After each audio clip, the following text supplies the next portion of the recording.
Oh my gosh. So I just recorded a full 13-minute video and it didn't have any sound. So I'm going to do this again and I'm going to try to, yeah. So anyway, so I wanted to I'll go through the answers and maybe I'll make this a little bit shorter than my last one, but I hope you guys had fun doing this yesterday. It took a little bit longer. Well, I didn't really know how long it was going to take, but I'll go over the answers and then we'll look at the standings and then we'll look at some pictures from the bonus round. So yeah, after coronavirus infection, memory cells are what gives you immunity. And if you wrote B cells, I probably gave you half a point. Same thing with the antibody producing cells are plasma cells, but they are B cells. So if you wrote that, I gave you half a point. This RT-PCR is actually really cool. And for coronavirus, they have this thing called real-time RT-PCR, where they basically usually use fluorescent dyes to watch the PCR reaction and the number of copies, and they can figure out by the time it takes you to get to a certain level how much viral RNA you actually started out with.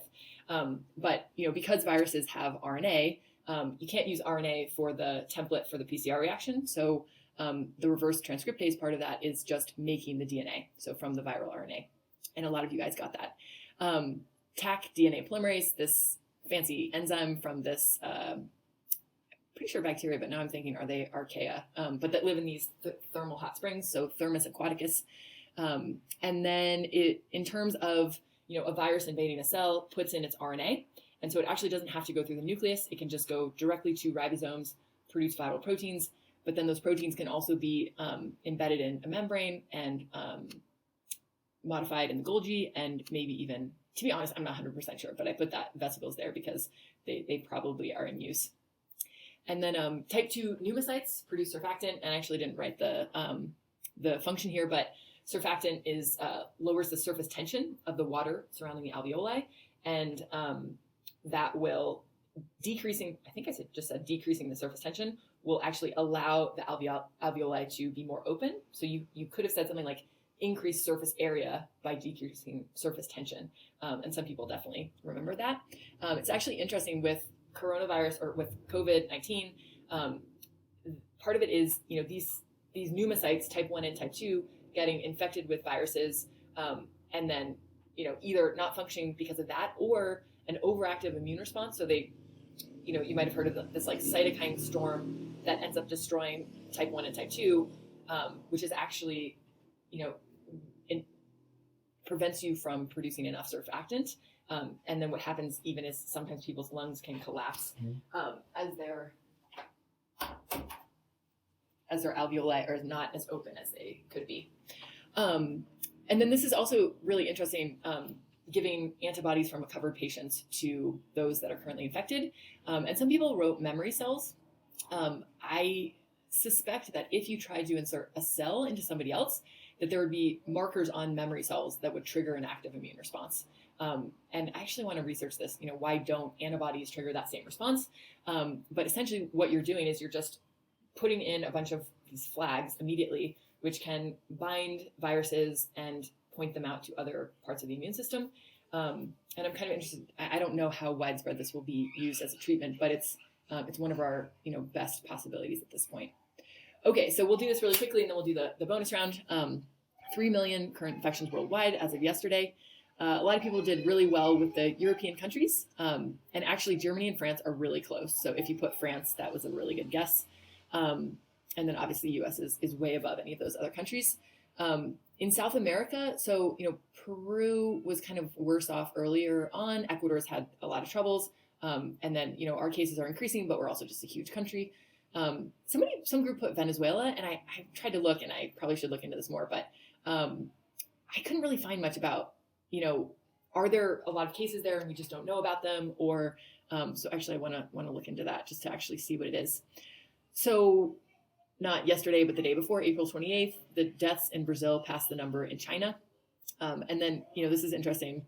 I knew that New York was more, but then I actually ran the numbers and 4 times the number of cases. But again, this is, somebody pointed out in their answer that these are only the confirmed cases that we're counting. So, it could be that Brazil actually has a lot more. And New York certainly has a lot more, but just in terms of confirmed cases, that's what we know. 4 states, people did pretty well on this one.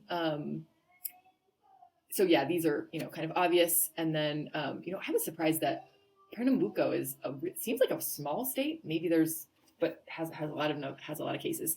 And then if you got 3 of those, I gave you half a point.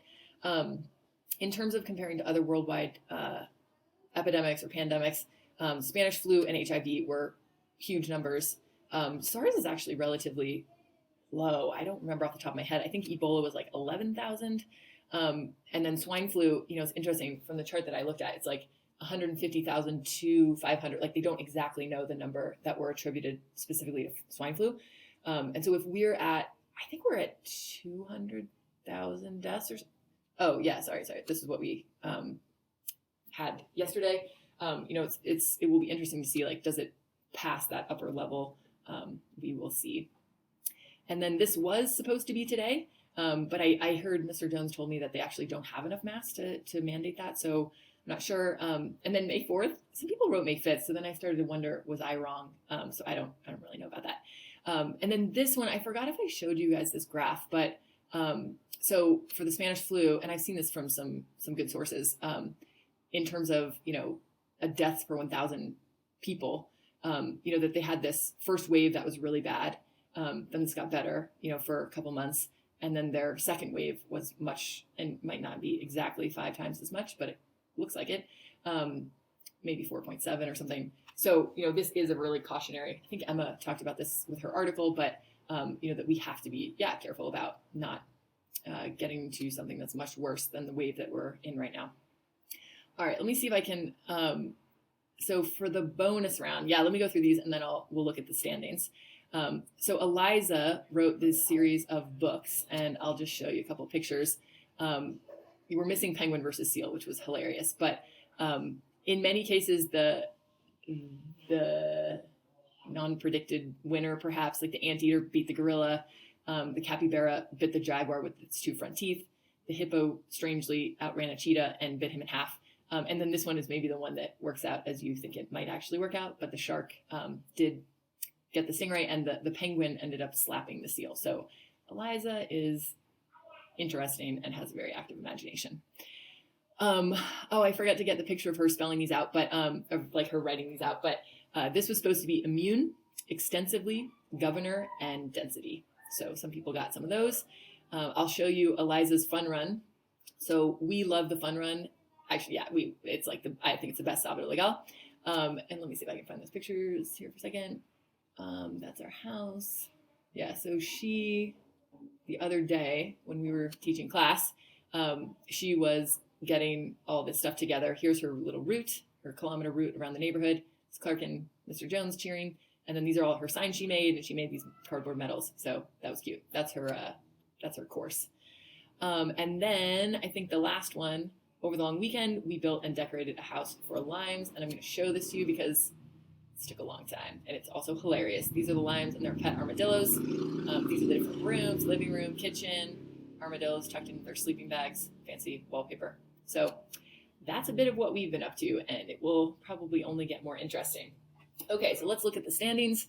It was really close, and obviously, if you didn't do the bonus round, it's totally fine. Hopefully you had fun and you learned some stuff.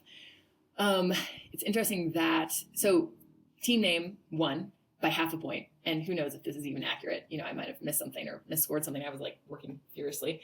But it was very close. So, team name was ahead, and then this team got 2.5. So, almost. So good job. Again, hopefully you like that. Hopefully that was a fun last day of class. I am sorry that it didn't quite fit in there. Ideally, I wanted to give you guys sort of a parting message, and I just had to say, go to class. So, I will also see you in the assembly shortly. I did want to say that I will really miss you guys. When I first came to EAB, you guys were freshmen, and I had a lot of you then. And, a lot of you, because of that, I've taught you for 3 out of your 4 years. And these have been my 4 years at EAB too. So I feel really connected to you guys, and I'm going to miss you a lot.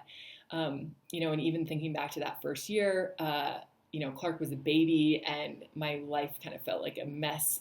And even, now, like, there are various things along the way that have also been hard. And you guys have just always been super patient and understanding and just nice people. And I will never forget that. So yeah, I'll miss you guys a lot. I mean, obviously you're not going to be totally gone. You'll be here for another month, and hopefully there will be some fun things in there. But even just going forward, I wanted to just tell everybody, I would love to hear. Hey, dude. Okay. I'd love to hear what you guys, are up to next year and the year after that. So feel free to, look me up on Instagram or Facebook. And honestly, there's a lot of child pictures in there. But if you're looking for me, my normal email is just eukale@gmail.com instead of ekale. Very, very different. But yeah, I had a great time, and I will miss you a lot.